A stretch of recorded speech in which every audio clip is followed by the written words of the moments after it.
Olá! Está começando pela TV Viçosa o Mulheres em Movimento, o programa sobre as conquistas e as lutas pelos direitos das mulheres, com muita informação para você.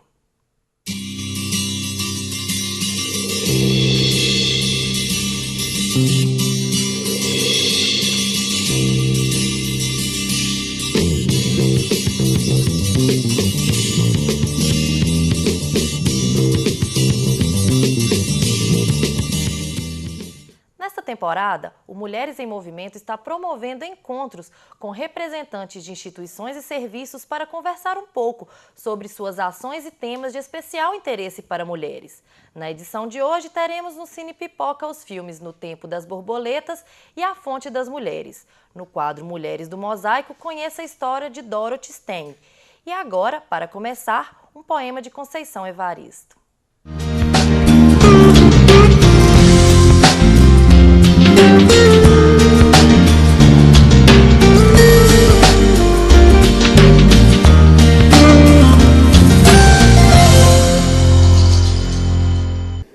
A voz da minha bisavó ecoou criança nos porões dos navios, ecoou lamentos de uma infância perdida. A voz da minha avó ecoou obediência aos brancos, donos de tudo. A voz da minha mãe ecoou baixinho revolta no fundo das cozinhas alheias, debaixo das trouxas, roupagens sujas dos brancos, pelos caminhos empoeirados, rumo à favela. A minha voz ecoa ainda versos perplexos com rimas de sangue e fome. A voz da minha filha recolhe em si todas as nossas vozes, recolhe em si as vozes mudas, caladas, engasgadas nas gargantas. A voz da minha filha recolhe em si a fala e o ato, o ontem, o hoje e o agora. Na voz da minha filha se fará ouvir a ressonância, o eco de vida, liberdade. O assunto de hoje é a condição de vida das mulheres das áreas rurais. Dentre as questões que as mulheres rurais têm se ocupado, estão as novas formas de trabalho e renda, que têm proporcionado não só a melhoria da situação financeira, mas também mudanças sobre o modo como as mulheres vivem o seu cotidiano. Para conversar sobre o tema, convidamos o representante da Emater no Conselho Municipal de Desenvolvimento Rural Sustentável, Marcelino Soares, e a agrônoma Elizabeth Cardoso, que atua na Organização de Mulheres da Zona da Mata Mineira. Olá, Marcelino. Olá, Beth. Obrigado pela participação. Marcelino, explica pra gente o que é o Conselho Municipal de Desenvolvimento Rural Sustentável, o papel dele e como ele vem atuando nas causas das mulheres rurais. Bom, o Conselho ele foi criado pela Lei 1591, em 2004, foi reformulado pela Lei 2081, de 2010. Ele tem, na sua maioria, agricultores familiares do município de Viçosa e representantes de órgãos do Estado, do município e da Federação. Dentre os órgãos tem a Emater, a IPAMIG, a UFV, a Câmara Municipal de Vereadores e os produtores, os agricultores de Viçosa, que são eleitos ou indicados pela comunidade rural.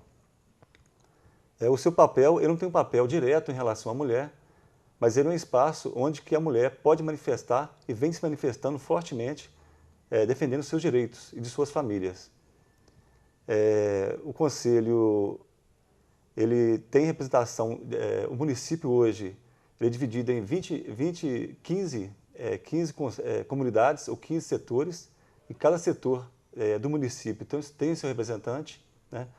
Hoje a gente está passando por um período de reconstituição do Conselho, e desse número de conselheiros, até hoje nós temos 70% composto por mulheres. E dentro o papel dele em relação à mulher é realmente ter um espaço onde a mulher pode se manifestar. Nessas eleições, as mulheres têm aproveitado os espaços que vêm aparecendo para elas, além de aproveitar esses espaços, elas vêm buscando também, estar contribuindo, estar participando das decisões do município, principalmente em relação ao meio rural. Certo. Beth, Sabemos que, apesar dos programas de crédito e financiamento voltado para as mulheres, ainda persistem algumas burocracias. Quais são as principais dificuldades enfrentadas por essas mulheres? Olha, eu acho que a principal dificuldade das mulheres para acessarem crédito, financiamento, ainda é assim, uma certa invisibilidade do trabalho das mulheres como agricultoras, né? Então, assim, é muito comum, né, para o senso comum, achar que o papel das mulheres é um papel de ajuda, né, na agricultura, né? Então, como se as mulheres não tivessem uma atividade de geração de renda, como se as mulheres não precisassem também vender seus produtos, né? Então, assim, quando se pensa em crédito e financiamento, geralmente se pensa no homem, né? O chefe da família, que para o senso comum é sempre o homem. E então, quando essa mulher vai ao banco, por exemplo, para acessar o crédito, né, ela já chega lá meio que desacreditada, né? Ela já está num espaço que não é um espaço, né, comum para ela, não é um espaço onde ela se sente à vontade. E existe todo o machismo institucional que diz para ela, olha, aqui realmente não é seu lugar, né? Então, assim, muitas vezes as mulheres vão atrás, por exemplo, do Pronaf Mulher. E chegando lá, né, encontra, né, no banco ou na própria Emater, às vezes uma certa dificuldade de ter alguém que converse com ela, que consiga entender os seus projetos, né? Muitos dos projetos das mulheres também, eu acho que do trabalho das mulheres, que eu acho que para mim também é uma grande dificuldade, em relação a que nem tudo que as mulheres produzem é para venda. Né? Então, as mulheres são responsáveis pela produção do autoconsumo. Isso aqui na Zona da Mata Mineira, como, né, no Brasil todo, a maior produção do autoconsumo vem do trabalho das mulheres. Né? Então, essa é uma produção que ela não vai ser vendida. Né? Então, aquilo ali não vai gerar uma renda extra para a família. Agora, a produção para o autoconsumo ela pode ser considerada um equivalente de renda, porque na verdade né, você não coloca dinheiro do bolso, mas você deixa de tirar dinheiro do bolso para comprar alimentos, por exemplo. Então é muito difícil, por exemplo, a produção da horta, né, das galinhas, né, dos pequenos animais. Quando é pensado para o consumo da família, você conseguir um crédito no banco, por exemplo, para isso, né? Para você melhorar seu galinheiro, para você colocar uma irrigação na sua horta, né? Porque geralmente aquilo ali não vai ter retorno.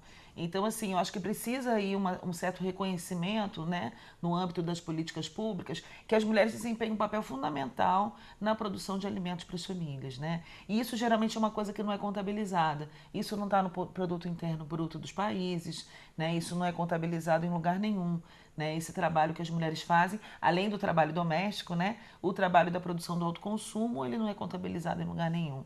Então, assim, como que a mulher vai conseguir acessar um crédito, né, para financiar uma atividade que não vai ter um retorno em dinheiro, né? Como é que ela paga esse financiamento depois? Então, assim, para mim é fundamental, né, que os setores do governo que trabalham com crédito e financiamento tenham esse olhar de que, assim, essa parte ela tem que ter um rebate, né?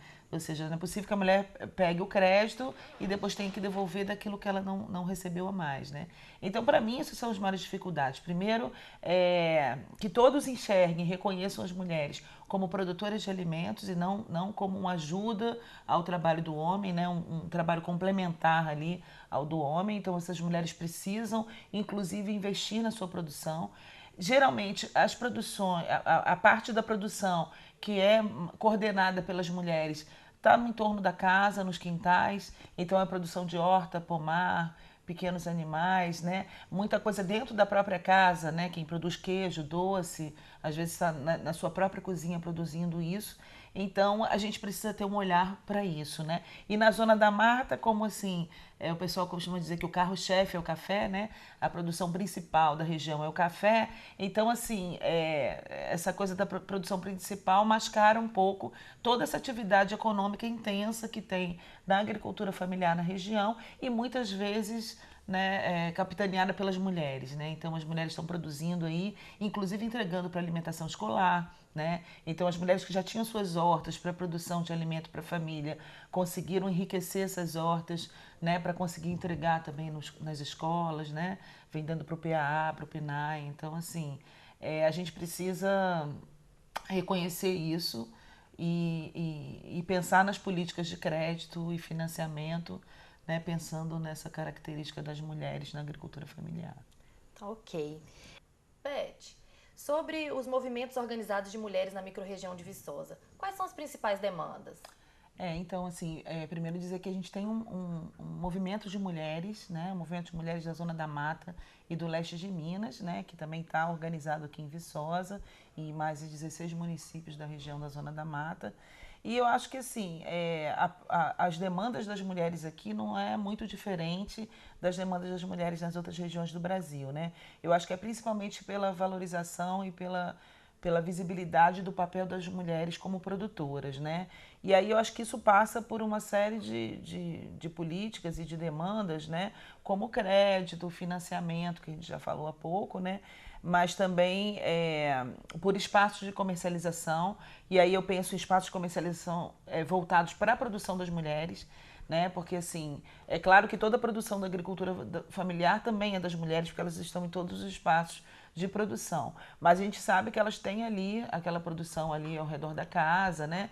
E que tem um escoamento diferente, por exemplo, do café, né? Então, a mulherada que está produzindo doce, queijo, quitandas, biscoitos, ovos, né?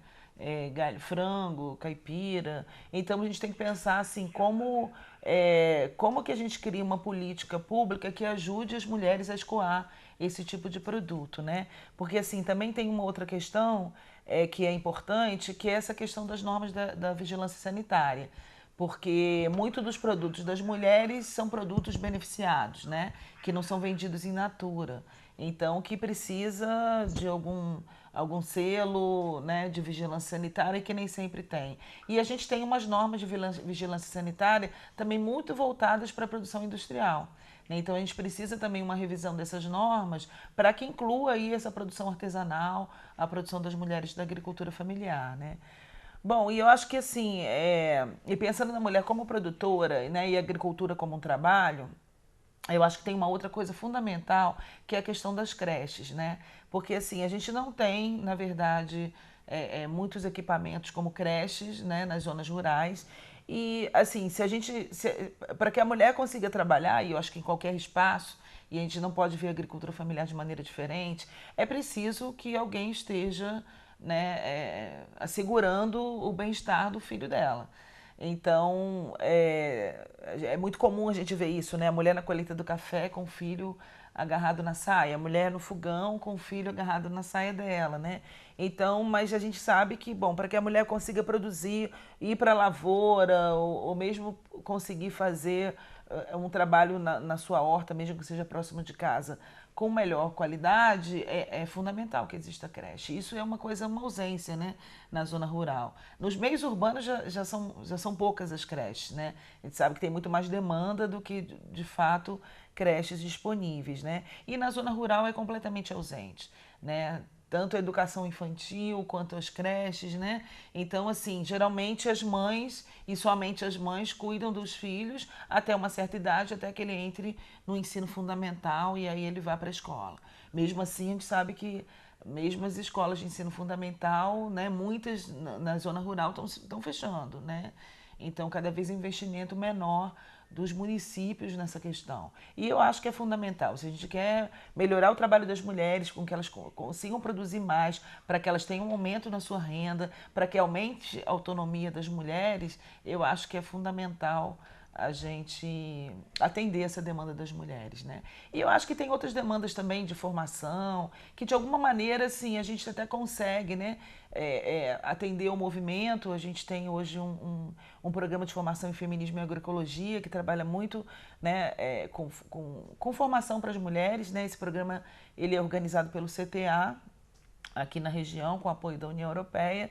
E a gente tem, na verdade, feito muitas oficinas para as mulheres nessa coisa da produção, né, tanto dos pequenos animais, como das hortas, como artesanato, sabonetes, né, alimentos que vão ser vendidos para alimentação escolar, né? A gente consegue fazer ainda algum trabalho de formação com as mulheres. Mas esses outros todos, como crédito, financiamento, creche, né? Leis adequadas e normas de vigilância sanitária adequadas, a gente precisa muito de apoio do governo, do Estado, do CMDR, dos conselhos, né? Que eu acho que isso é uma pauta bastante importante para o CMDR. Como que a gente também modifica um pouco as normas para que esse produto que a gente, desde criança, né, vai lá e compra ou ganha lá da roça e come, faz bem para todo mundo, e depois, por causa de uma norma, a gente diz que aquele produto não é próprio para o consumo, né? Então, acho que isso aí é uma pauta para o Conselho.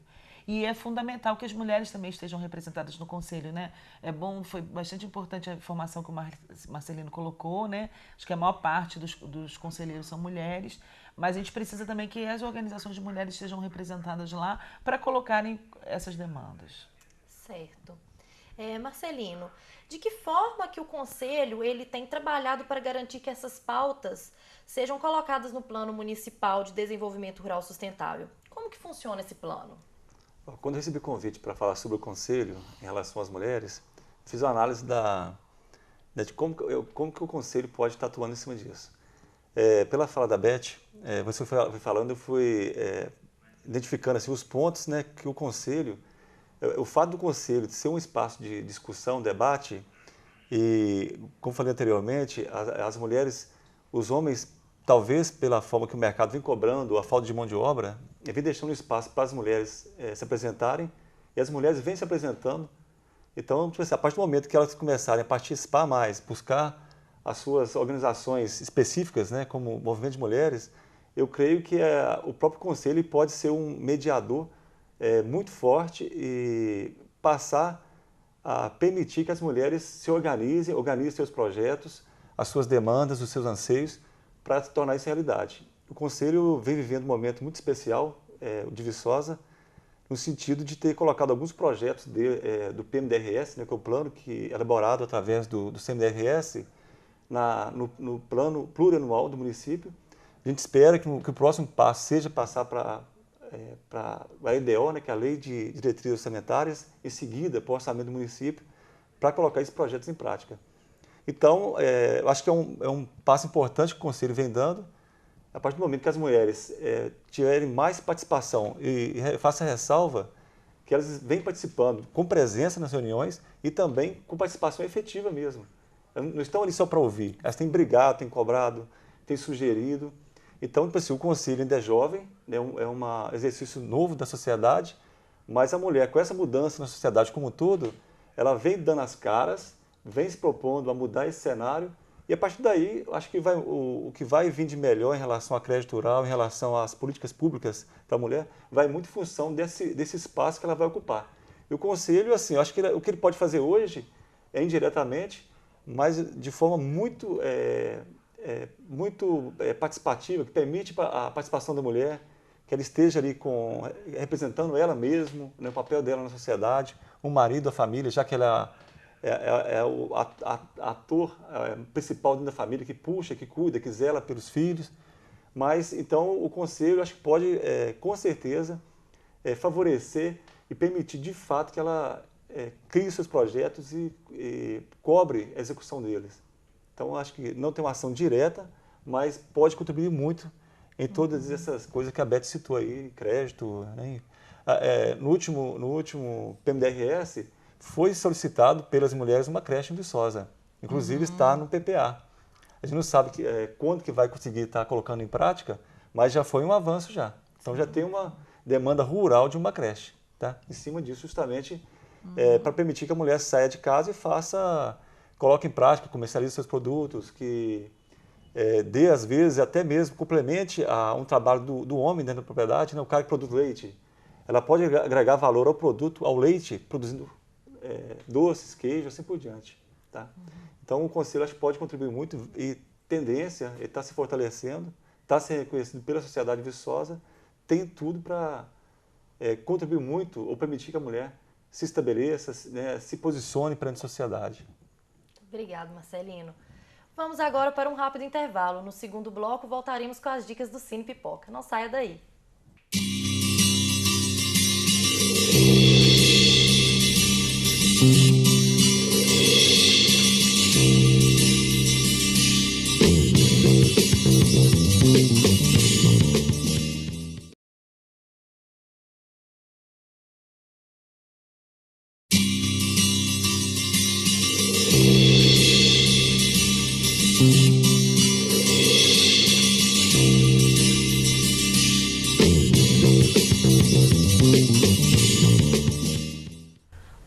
Voltamos com Mulheres em Movimento. Hoje estamos conversando sobre trabalho e renda das mulheres que vivem no meio rural. Agora vamos conferir as dicas do Cine Pipoca.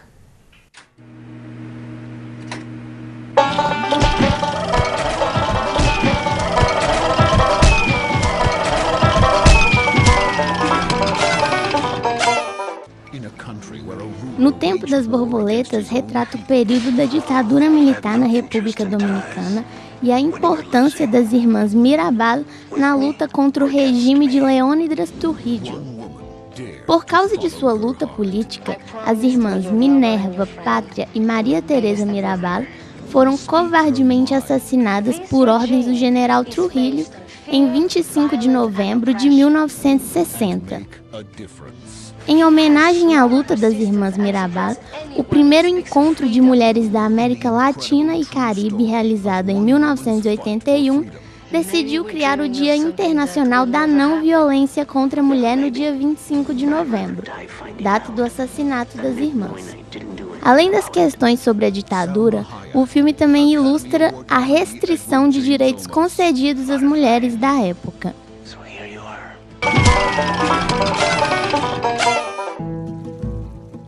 A Fonte das Mulheres é um filme inspirado no caso real ocorrido na Turquia em 2001. O filme tem como cenário uma pequena cidade do Oriente Médio, onde os habitantes sofrem com a seca. Os homens não conseguem trabalho, fazendo com que muitas famílias se sustentem com o pouco que ganham do turismo.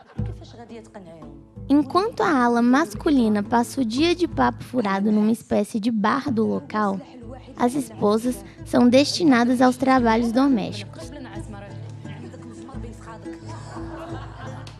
O problema maior é que uma dessas tarefas consiste em buscar água em locais de difícil acesso. Nesses trajetos, muitas mulheres acabam se acidentando e sofrendo aborto por conta do grande esforço braçal.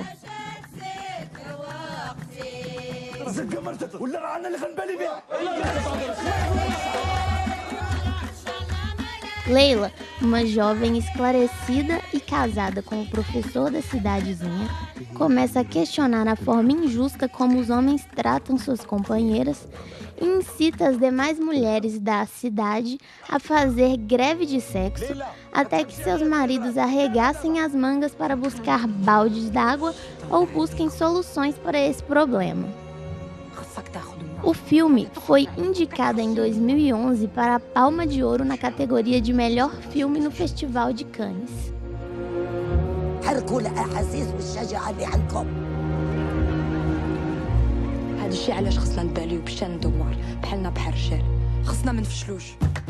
Estamos finalizando o bate-papo de hoje com o Marcelino Soares, representante da Emater no Conselho Municipal de Desenvolvimento Rural Sustentável, e a Elizabeth Cardoso, atuante na Organização de Mulheres Rurais da Zona da Mata Mineira. Vocês gostariam de acrescentar mais algum comentário, Beth? Eu acho que assim, o comentário que eu queria acrescentar aqui, acho que para todas as mulheres que estão assistindo, que é fundamental essa participação das mulheres nos conselhos, né? Primeiro que é fundamental a participação da sociedade civil, né, nas decisões em relação às políticas públicas, né? Então eu valorizo bastante os conselhos e os demais espaços de consulta à sociedade para isso, né? E é fundamental que as mulheres se organizem e participem desses espaços, né? Porque assim, a gente sabe que tem demandas diferentes, né? Tudo bem que a agricultura familiar é uma coisa só, ou a agricultura, né, muitas vezes ela tem mais ou menos o mesmo padrão, mas ela tem demandas diferentes para homens e mulheres, tem preocupações diferentes de homens e mulheres sobre aquela mesma propriedade, né? Então, assim, eu acredito que as mulheres só vão conseguir, como o Marcelino colocou, né? A partir do momento que as mulheres foram lá exigir uma creche, hoje você já tem aí pelo menos uma creche planejada, uma creche rural planejada para o município, né? Então eu acredito assim que as mulheres só conseguem, na verdade, né, mudar ou melhorar um pouco essa situação, né, das suas demandas a partir do momento que elas se organizam e que elas participam desses espaços, né?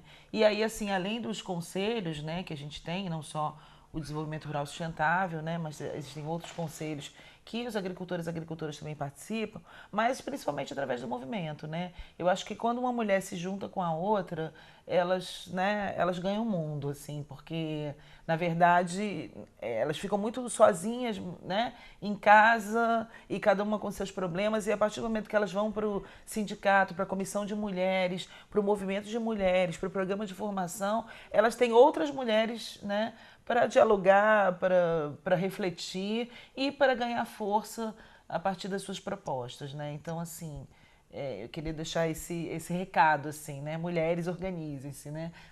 Ocupem esses espaços, né? Dialoguem com as políticas públicas, coloquem o que é a pauta das mulheres, que muitas vezes, e acho que a maioria das vezes, a gente percebe que não é exatamente a mesma pauta que os homens apresentam.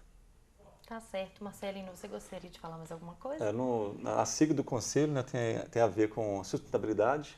Nada mais justo do que ter a participação de todos no processo, né? Então a mulher, acho que ela tem que buscar assim, a sua posição dentro da sociedade, valorizar, né, a sua participação no meio rural. Essa participação vem aumentando, participação dentro da propriedade. Então acho que a gente tá, assim, eu penso que o Conselho, as mulheres que vêm, né, buscando essa participação, acho que o exercício é novo, é bom, é muito salutar, como a Beth falou. Ela tem que se ter o fato dela sair de casa, ela tem uma referência, ela passa a buscar comparar com outras comunidades, com outras representantes de outros setores. E acho que para a gente alcançar realmente a sustentabilidade, tem que estar todo mundo envolvido, a mulher, né, jovens, né, quilombolas, como a própria lei, ela já determina, né? Então, acho que é um exercício novo, mas a gente com bastante sucesso em vista. Nós da Imatec de Viçosa, a gente tem dedicado, o Conselho tem sido o foco do nosso trabalho para a gente realmente oportunizar essas demandas que a sociedade tem, inclusive a mulher. Tá certo, eu agradeço a participação de vocês. E agora vamos conhecer um pouco da história de Dorothy Steng no quadro Mulheres do Mosaico.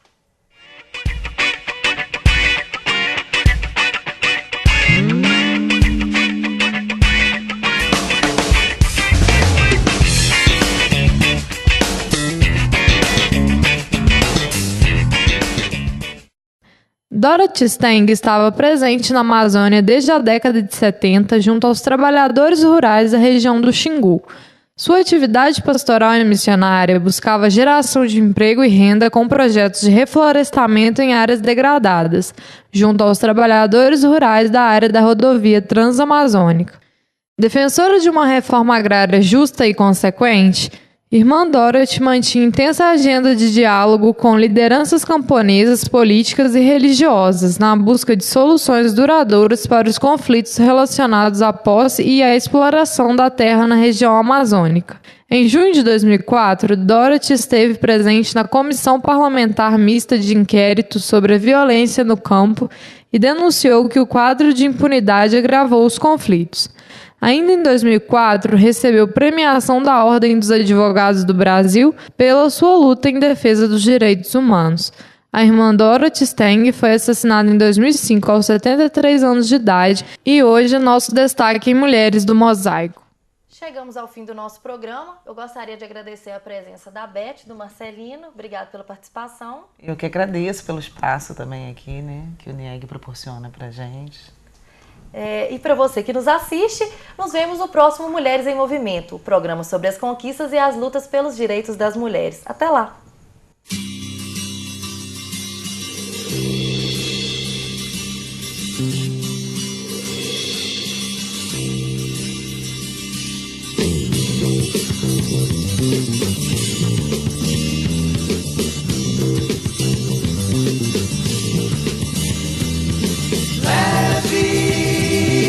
Leve pluma, muito leve, leve pousa. Muito leve, leve pousa.